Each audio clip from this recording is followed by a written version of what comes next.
Right now, without realizing it, you are wasting money. Not because you don't earn enough, not because the economy is against you, but because nobody ever taught you the discipline system that quietly separates people who build wealth from people who just survive.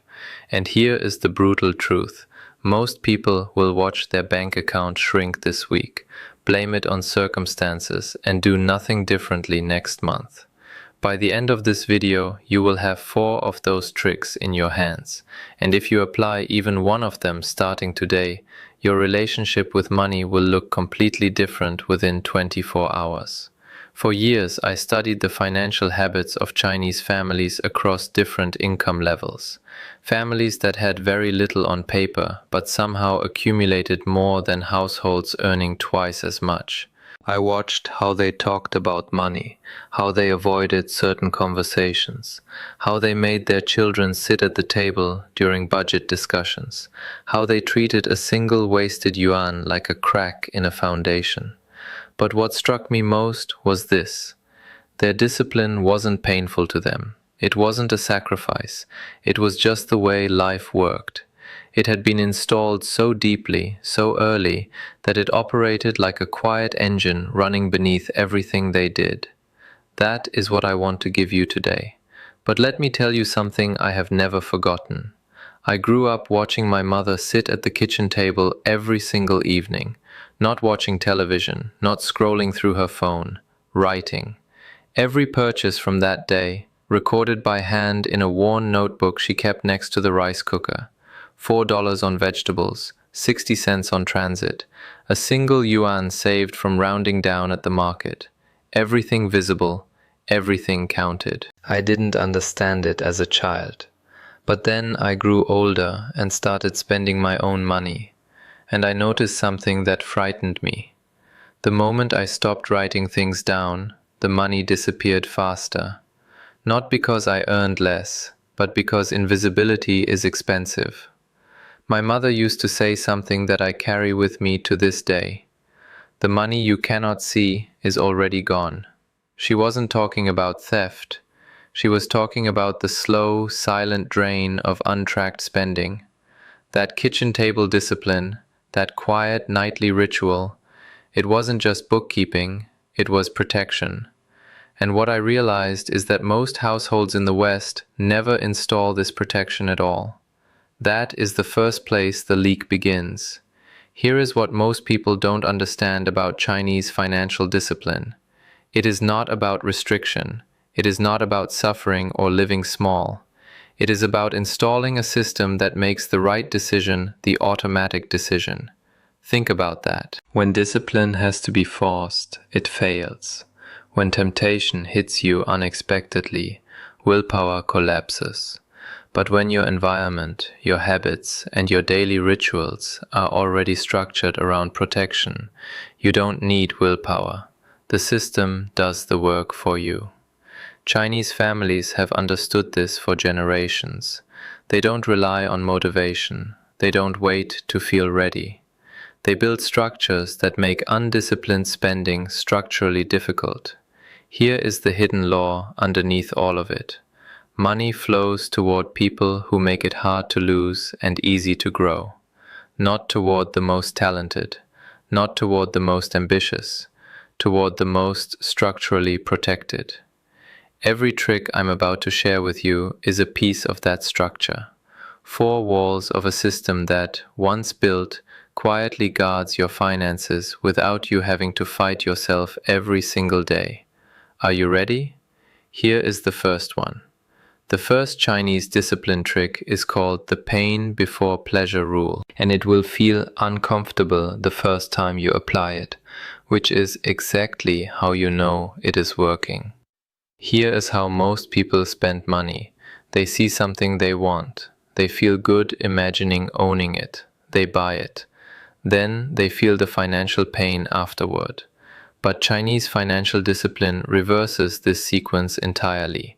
You feel the pain first. Before any non-essential purchase, you ask yourself one question. What does this cost me in hours of my life? Not in dollars, not in currency, in hours. A Chinese factory worker I read about taught his children to price everything in labor units. How many hours of work does this item represent? Suddenly, a $200 impulse buy isn't $200. It's 14 hours of your life. And 14 hours of your life sounds very different from $200. That reframe creates instant friction. That friction creates a pause. And that pause is where discipline lives. Start doing this today. Price everything in hours, not currency. Within 24 hours, you will make at least one different decision. Guaranteed. But the pain before pleasure rule only works if you know what you are already spending. And that is exactly where trick number 2 comes in. The family ledger principle. In traditional Chinese households, financial record keeping is not optional. It is not something you do when you feel motivated. It is a daily ritual, as automatic as eating. But here is what most people don't know about this practice. It is not primarily about tracking. It is about creating emotional accountability. When you write down every purchase, by hand, not by app, something neurological happens. Your brain begins to attach feeling to spending.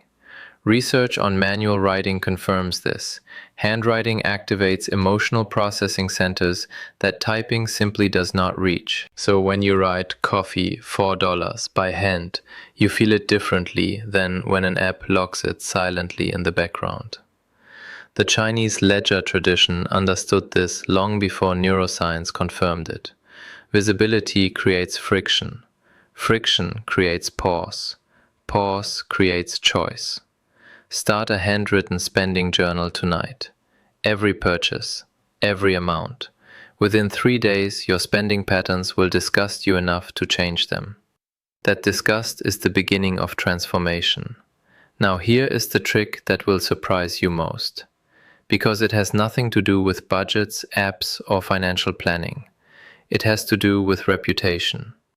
In Chinese culture, the concept of mianzi, face, is one of the most powerful social forces in existence. But what most outsiders misunderstand is this. Face doesn't just affect how you behave publicly. It affects how you behave when nobody is watching. Because the Chinese understanding of reputation is not external, it is internal. The discipline goes like this. Before any purchase, you ask, would the version of me I want to become buy this? Not your current self, your future self, your disciplined self, the self you are building toward. This question activates identity-based decision-making, which is far more powerful than willpower-based decision-making. Willpower asks, should I resist this? Identity asks, is this who I am? One is exhausting, the other is automatic. Chinese families pass this quietly through generations. Children grow up asking not just, can I afford this, but does this reflect who we are? Install that filter starting today, and watch how many purchases quietly disappear. The fourth trick is the one that will save you the most money in the shortest amount of time, and it is almost embarrassingly simple. It is called the 72-hour desire delay. Here is the fundamental law behind it. Almost every impulse purchase loses its power within 72 hours. Not because you become more rational, but because desire is time-sensitive by nature. The emotional urgency you feel when you see something you want is not a signal that you need it. It is a chemical response, dopamine, triggered by novelty. And dopamine fades. Chinese households instilled a simple rule across generations. If you want something that is not a necessity, wait 3 days before buying it. Write it down on a list. Date it. Come back to it on the 3rd day. What you will discover will change how you see your own desires. Most items on that list you won't want anymore. The urgency will have evaporated. The emotional charge will be gone. But then something even more powerful happens. The items that survive 72 hours, those are real needs, and you can buy them without guilt. This single habit can eliminate up to 40% of your unnecessary monthly spending. starting tonight.